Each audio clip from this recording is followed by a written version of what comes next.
95% of financial services businesses always come and say, I can never find good staff. I can never find good brokers, never find good paraplanners, good salespeople, anything like that. And if your business isn't adding $30, $40, $50,000 every single month in terms of monthly revenue, that's what you're missing out on. The 95% of people are missing out on $30, $40, $50,000 every month by cracking, hiring, and bringing on good people. My name is James Lewis, CEO of Whitewater Investments and BizLeads, and we've had numerous success stories of individual people that we've helped place people inside of their business to actually run them through a training program, or the exact strategy that I used in financial services when I was in financial services under the BGA group back in 2022 allowed us to add, it was at least $50,000 to $60,000 per month in revenue every single month for 10 to 12 months, which is how we went from $500,000 per month to over 1.3 million per month in revenue.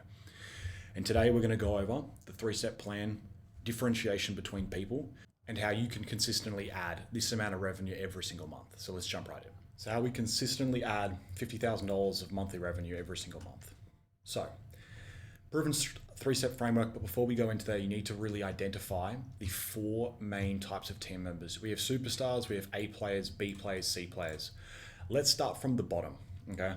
C players constantly make excuses and they hurt your culture. So when you find yourself having to come up with stupid rules and stupid things to actually think about in order to class if they need to keep their job or not, that's when you know you have a C player or even like a low class B player. They don't meet targets, they make excuses on why, and they hurt culture. Basically, they're just gonna push all the blame onto someone else, okay? And basically, you need to fire these people fast to protect your team and momentum, okay? B players need coaching to step up. You need to push them to be proactive. They're not gonna be proactive, okay? They're not gonna be people that basically come to you and say, so, I was thinking of this over the weekend, etc. They're not gonna be those people, just so you know. A players, these people, this is how you need to think of it. A core A player is going to be someone who, if they had a team around them or whatever, they could run a 7-figure business by themselves, meaning they could probably get a company to $80,000, $90,000, $100,000 a month. That's the skill level they have. They're basically very competent, autonomous, and they'll slowly build out a department of the business for you, okay? Now, here's where you run into superstars. In my life, I've hired now over 250 people over the last 5.5 years. And that's not even including interviews, probably interviewed 1,000 people. Not me personally, but like the companies I've owned. So that's a fair few people, having minimum 250 people that have come through the businesses or are still in the business, etc. And basically I've only run into less than a few like superstars, okay? In people that I've had, because there's a big differentiation. These are basically people who, with the right team, like they have the capability to be a CEO of an 8-figure business, okay? And you'll know literally week 1, week 2. The reason why is because you'll notice that you just don't have to do things anymore. And this doesn't mean you still don't train them. This just means that, trust me, they'll be ahead of the training, they'll review it and be ahead, already making decisions on it. And basically they create the system behind it and train the people on it, and you just don't have to worry. It's absolutely crazy. So how you do this is you find, again, moving on, the right people, prioritize obviously the people that are producing over helpers, so people that directly fit into roles, and then you need a structure on how you're actually going to bring these people on. So let's go over number 1, which is sourcing the right people, okay? Most people just post a job on Seek or Indeed and hope for the best, okay? You need to start off by having, first of all, a repeatable hiring system that's an SOP that's the same, okay? And then you need to think of it like you receive an application, you screen it, you do a test task and an interview, okay? And then we have a further process onto that. So you do application, you screen it, test task, that could just be quickly, their test task could be their application, okay? By the way, it could be like, write your application in this specific way, etc. So that's the first test task. Interview, another test task, interview. So first interview, test task, second interview. Minimum 2 interviews with minimum 2 test tasks. Now you need to find a specific way that you're actually going to target, okay? You need to pick one method of acquisition of your people. LinkedIn, industry groups, direct outreach, whatever it is, just pick one method. You need to prioritize producers. What does this mean, actually? It means that you need to have specific roles that you're hiring for, hyper-specific roles that you can create an SOP for, okay? Very, very important. So setters, closers, media buyers, operators, etc., over just admin staff. And you also don't need more hands all the time. You need more horsepower, okay? Now, next is going to be onboarding and first week execution. Most people literally lose good highs in the first week because there's no structure and no clarity, okay? So you need to start off. Tools logins, first day. Role expectations, first day. First calls and tasks need to be clearly laid out on a day-by-day plan. So for example, I'm going to read for you the Alex Hormozy onboarding and first week execution, which you won't even believe what I'm about to show you.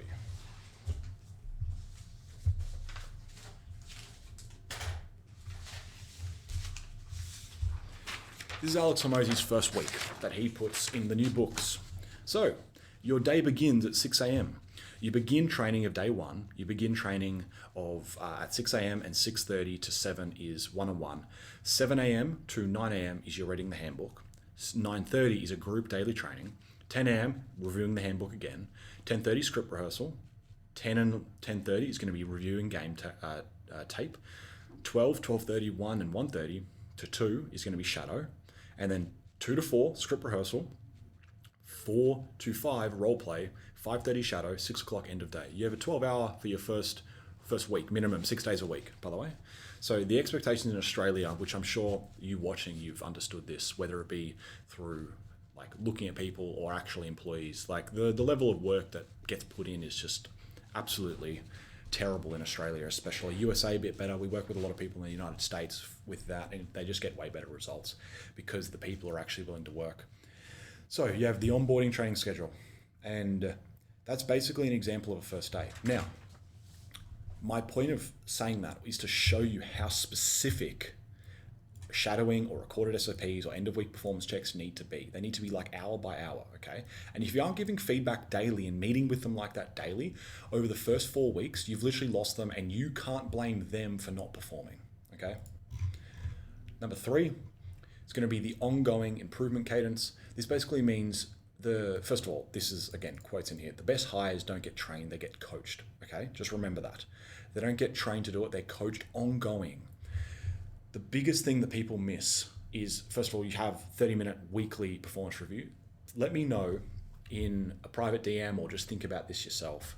When was the last time you consistently, for 6 months, met with someone every week, just talked about KPIs and the metrics and then the improvement, metrics improvement, like a quality control.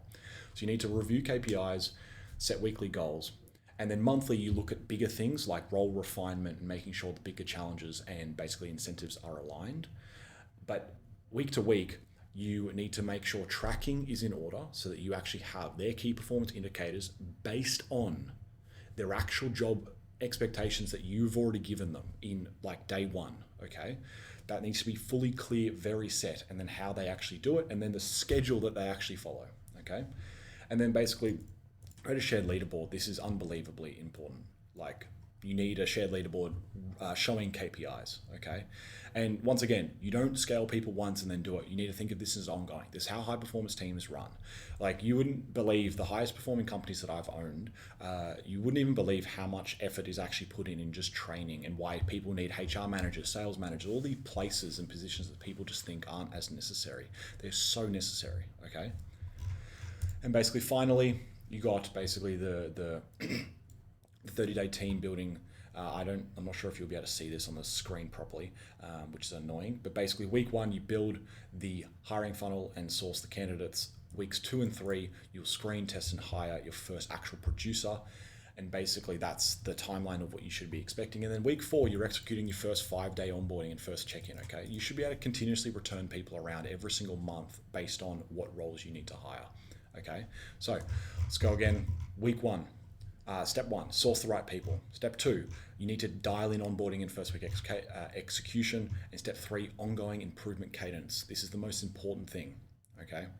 The most important thing. Hopefully that was valuable. If it was, like, subscribe, comment, or just DM me. If you need help with any of the above, message BizLeads or myself, bizleads.com.au. Apart from that, I hope that was valuable, and I'll see you guys next time.